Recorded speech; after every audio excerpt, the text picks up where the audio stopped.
هیچ اثری از دوخت دیده نمیشه. بخیه نامرئی هواتوا.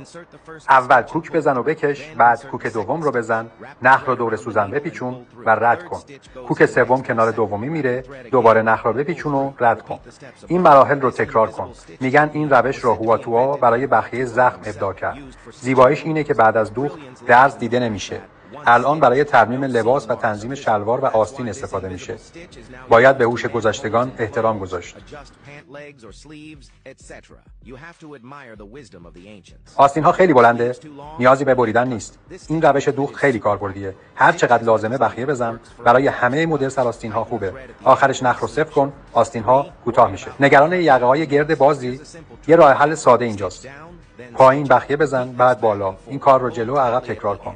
محکم بکشید، خط گردن کوچیک‌تر میشه. ساده و تمیز. کمربند خیلی گشاده. اول درز وسط کمربند رو پیدا کن، بعد علامت بزن، دو طرف رو مثل ویدیو قرینه بدوز، نخ رو آروم بکش، مشکل کمربند حل میشه. درز ساق شلواری پاره شده، از پایین شروع کن، چپ و راست بدوز. هر بار نخ رو بپیچون. این کار رو تکرار کن تا ساق شلواری درست شه. ساده و کاربردی. سوراخ کاپشن رو اینجوری درست کن. امروز یه روش وصله زدن یادتون میدم. بخیه بزن تا سوراخ بسته شه. ساده، تمیز و شیک. این کیفیت را با پول هم نمیشه خرید. نتیجه رو بعد از تعمیر ببین. شاید تا 40 سال دیگه دوام بیاره. یاد گرفتی؟